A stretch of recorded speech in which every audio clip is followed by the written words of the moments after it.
9,20,00,000 রুপিতে IPL এর নিলামের টেবিলে এবার বড় দানি মেরেছেন মোস্তাফিজুর রহমান। অনেকেরই কৌতূহল যে মোস্তাফিজকে আগে কেউ 3 কোটি রুপিতেও নিতে চাননি। এবার কলকাতা নাইট রাইডার্স তার জন্য 3 গুণের বেশি অর্থ কেন খরচ করেছেন। এই রকম নতুন নতুন ভিডিও দেখতে চাইলে আমাদের চ্যানেলটিকে সাবস্ক্রাইব করুন। ভিডিও ভালো লাগলে লাইক দিন, যদি কোনো পরামর্শ থাকে অবশ্যই কমেন্ট করে জানাবেন এবং অন্যকে দেখার জন্য শেয়ার করুন।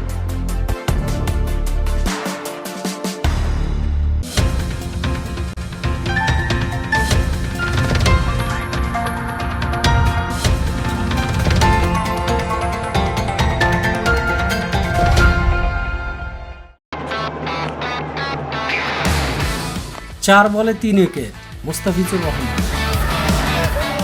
9,20,00,000 রুপিতে কিনে নিলেন কলকাতা নাইট রাইডার্স।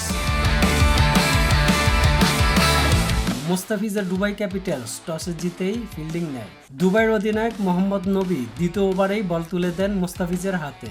যদিও নতুন বলে ভালো করতে পারেননি মোস্তাফিজ, কিন্তু তার পরের ওভার পেয়েই ফিজের ম্যাজিক শুরু। অধিনায়ক নবী আবার ফিজের হাতে বল তুলে দেন 14তম ওভারে। ফিজের বিপক্ষে দল গালফ জায়ান্ট ততক্ষণে 3 উইকেটে 110 রান তুলে ফেলেছে। ফিজের প্রথম বলেই তাকে 4 মেরে দেন জেমস বিন্স। পরের বলটি ওয়াইড। তারপরের বলেই বিন্সকে ফিরিয়েই উইকেট শিকার শুরু মোস্তাফিজের। অফ কাটার বলটি অনসাইড খেলতে গিয়ে উইকেট কিপারের কাছে ক্যাচ দেন। 34 বলে 36 রান করা বিন্স চলে যান মাঠের বাহিরে। মোস্তাফিজের ওভারে তৃতীয় বলে 1 রান নিয়ে দুর্দান্ত ব্যাট করতে থাকা আজমতুল্লাহ ওমরজাইকে স্ট্রাইক দেন কাইল মায়ার্স। ফিজের আরেকটি অফ কাটার রক্ষণাত্মকভাবে খেলতে গিয়ে ইনসাইড হয়ে বোল্ড হয়ে যান 26 বলে 34 রান করা আফগান ব্যাটসম্যান। নিরহ 2 কাটারের উইকেট পাওয়া মোস্তাফিজের পরের উইকেটটি পেয়েছেন অসাধারণ একটি ডেলিভারিতে।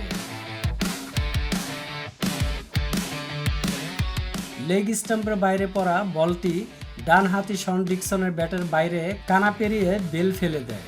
পরের বলটায় এলবিডব্লিউর আবেদন করেন মোস্তাফিজ, তবে ডিফেন্স করা মার্ক আডাইয়ের ব্যাটের হালকা ছোঁয়া হ্যাটট্রিক পেতে দেননি তাকে। 3 উইকেটে 110 রান নিয়ে ওভার শুরু করা গালফ জায়ান্টসের স্কোর থামে 156 রানে 6 উইকেটে। আগের ম্যাচগুলো থেকে শুরু করে উইকেট পেয়েই চলেছেন মোস্তাফিজুর রহমান। সংযুক্ত আরব আমিরাতে চলমান ইন্টারন্যাশনাল টি20 লিগে প্রথম 6 ম্যাচেই উইকেট পাওয়া বাংলাদেশের বাঁহাতি পেসার সপ্তম ম্যাচে পেয়েছেন 3 উইকেট, যা 1 ওভারে 4 বলের মধ্যে 3 উইকেট নিয়ে ম্যাচের মোড় ঘুরিয়ে দিয়েছেন দুবাই ক্যাপিটালসের মোস্তাফিজ।